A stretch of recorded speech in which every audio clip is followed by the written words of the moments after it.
We're back in Investor Townhouse headquarters in San Diego, California. I'm your host, Daniel Wong. On today's program, we're welcoming a new guest. His name is Marco Soriano. He is the co-founder of Airstayz, Airstayz actually.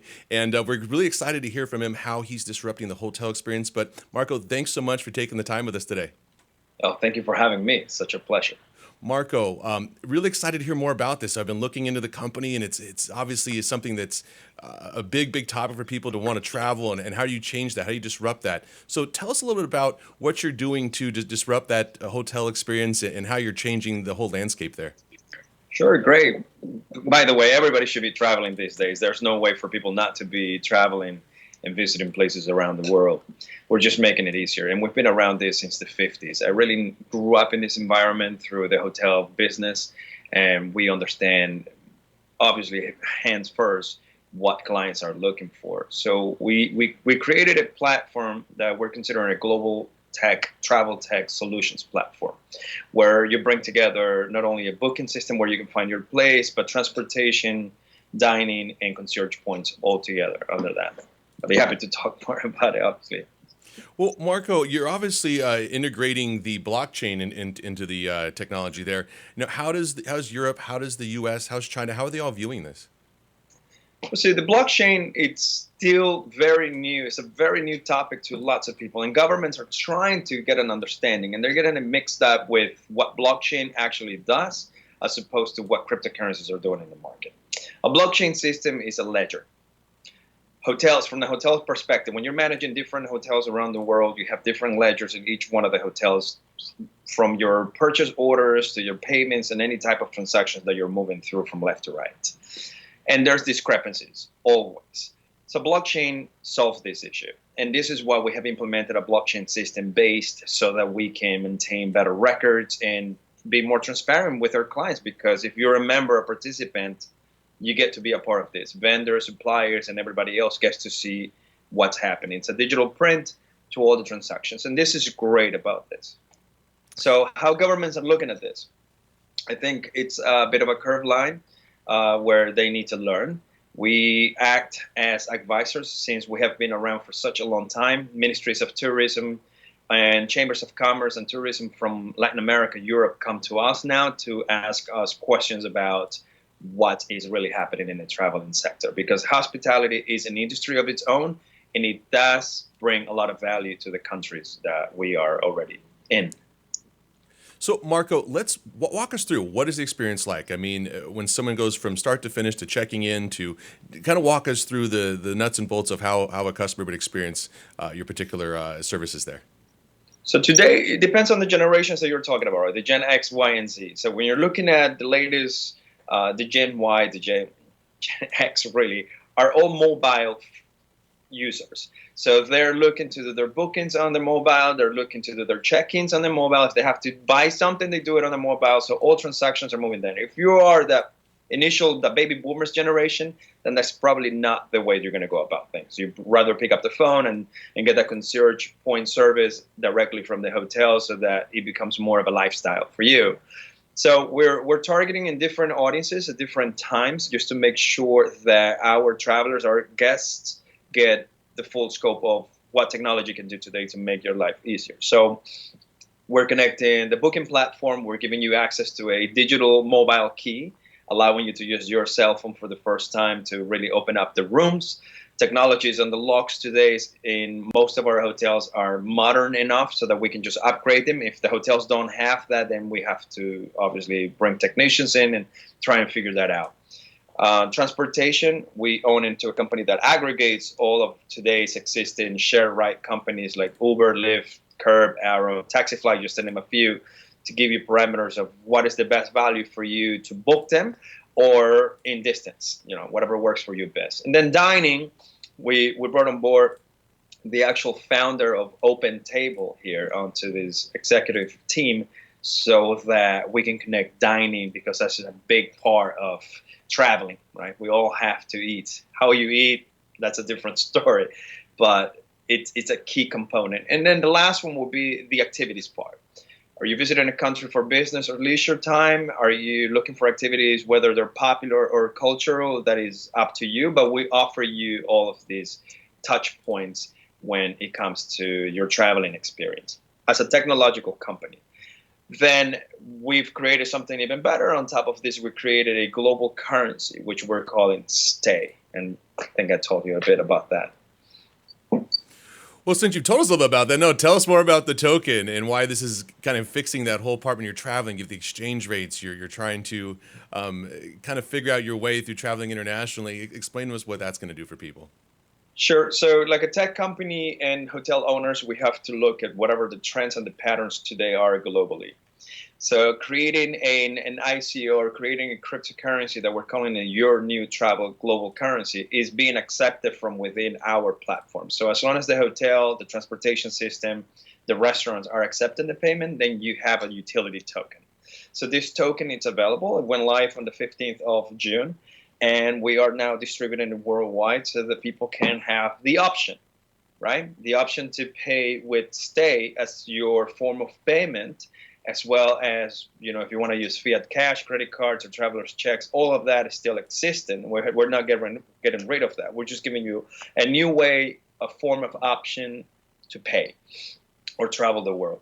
What solutions that brings to the table? Well, we all know when you exchange currencies, traveling from one country to another, you lose value on the exchange. So that gets resolved. And the other problem would be the amount of cash that you can actually travel with without having the need to pay your government because all of a sudden you decided to bring more than $10,000 in your pocket. So these are things that governments are trying to also understand, and we're trying to explain to them that clearly things have changed now and that people should have a much better traveling experience and more power in owning their purchasing power, right? Having ownership of their actual money, and the token is serving that purpose.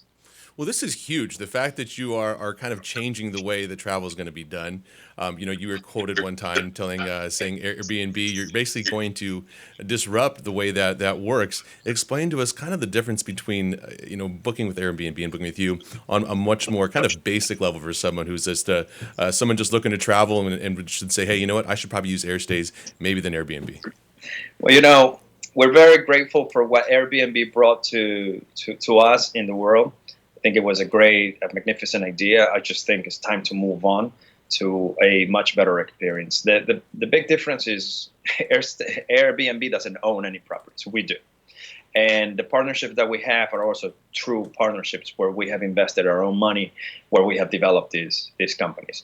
So one of the examples in what direction we're probably going to be doing later this year or the beginning of next would be implementing VR and AR systems so that for the first time you can use virtual reality to book your hotels and know which room you will actually be getting as opposed to be up and random, which is usually the case, right? You book your hotel and you just never know what room you're going to get. Airlines like Emirates were one of the first ones that did this, and we're actually started discussions with them as well on working with airline companies to just kind of close the gap into this ecosystem so that the traveling becomes better.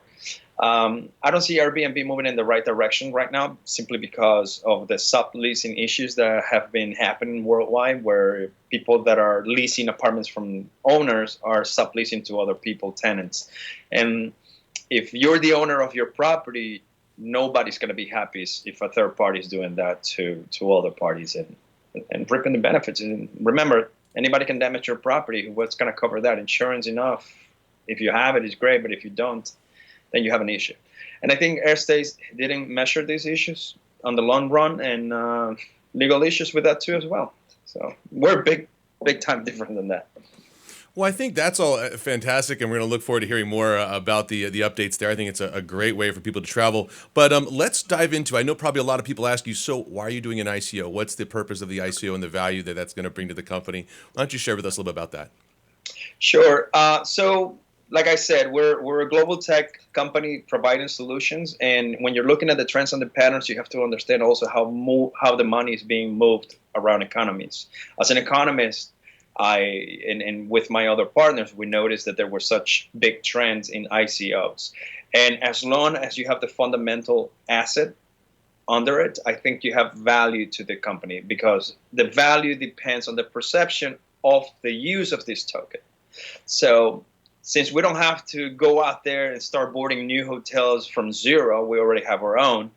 It makes this really valuable, and the perception in the public and the audiences, or the loyalty programs that a lot of hotels, especially ours, have, would be that, giving you, offering you something that you can really earn, reward, transfer, gift, and redeem. So it's valuable to the client as a point system for being loyal to us. Definitely, definitely. I think that's something that's a big win, especially in that industry. Customers want to be rewarded, and we've seen the types of returns and what that does for businesses. I think too, as far as rewarding their customers and making them feel like they're really a part of sharing in the future of the company there. So, congratulations on what you've done so far there. Yeah, we're moving forward. We're moving forward. Like I said, part of the things that, or the scope of work that we've got, is to make sure that we stayed ahead of the curve, and we're always implementing new technologies, cutting edge technologies, to allow traveling to become easier. And like I said as well, we are advisors to ministries of tourism around the world, and we're putting together different summits where big hotel owners are going to be coming, as well as ministers and chambers of commerce, politicians, just to kind of teach them about this and show them how it works, and show them that this does resolve many issues around the world in terms of economics, and implementing a better tourism space for the travelers. So every country has different approaches, but those are the problems that we are solving for them as well. So, what are the true economic kind of factors, the disadvantages or advantages of doing an ICO and being involved in a blockchain system? Kind of tell us a little bit about that.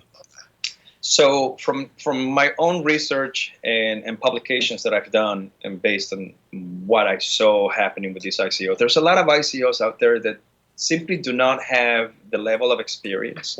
They don't have the fundamentals, the intrinsic value that can actually bring value to these currencies. They're really bets. And that has become a super risk to most investors or token users. So we are not at all in that realm of ICOs. As a matter of fact, anytime I looked at them, and if they ask for my advice, I'll tell them straight up, this is not going to work. You're trying to raise capital before you actually have an existing company. And, having a blockchain ledger is great if you're a company that likes to share what's going on from within. But if you haven't built it yet, and you're still in that phase of just creating an ICO for the heck of it, if you will, I don't think they're going to work. And I think the statistics are clear. Right? 60% of all the projects last year failed, and only 40% are still existing. So we're happy to bring legitimacy through our experience, track record that has been proven, from anybody in the executive team to the whole team that we've got so far involved, to be on channels like yours, so that the people understand how this works and how it should work for the time being. Now, things could change later on. We don't know, but we're happy to say that we're doing things right, and we're happy to introduce it to the world. Marco, finally, where do you see established companies adopting this new technology? It's an excellent question. I think established companies already started making these moves, and one of the biggest ones is IBM. Right? IBM has its own blockchain system, HIP ledgers being sold to governments, and they just closed and made the announcement about a couple of days ago in Australia, for example, $800 million deal with IBM to build their whole infrastructure in all the municipalities for blockchain systems, so that they have full transparency at a government level. So the world is transforming, and IBM is probably one of the best companies out there that started this whole move. Established companies that are already listed, not, would probably start following this route as well. Maybe it's cheaper to do an ICO than it is to do an IPO. I don't know. There's a lot of investment banks that I know are specialized in IPOs and listing companies on the exchange markets, and we know that there are exchanges already happening for ICOs. So the financial industry is transforming as well, and I see this trend happening more and more. So it'll be great. I think we should just be ready and get on the ride before we miss it. Definitely, definitely. Well, I think that's something we're all going to be looking forward to. We're going to catch back up with you there. But what we wanted to do here is definitely thank you for your time. We really appreciate you coming on and telling us and sharing us with what Airstayz has going on there. But for people to find out more information about your company, where can they go?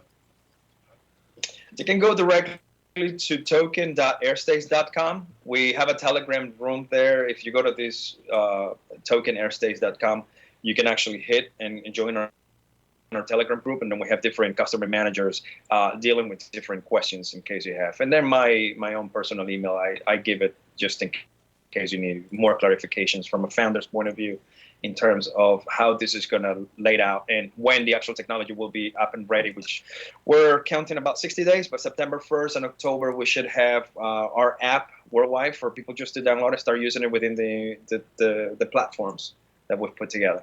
Well, Marco, thanks so much for your time. We'll definitely have you back on to get some more updates on the company. But folks, that was the co-founder, Marco Soriano of Airstayz. Folks are going to be obviously wanting to look out for that, and hopefully can start using their services here once they go live. And we'll catch up with you next time there. But everyone, go to our YouTube page, subscribe to catch all the new interviews, and we'll see you next time. Thanks so much. Stay tuned for the next interviews here on InvestorTownHall.com.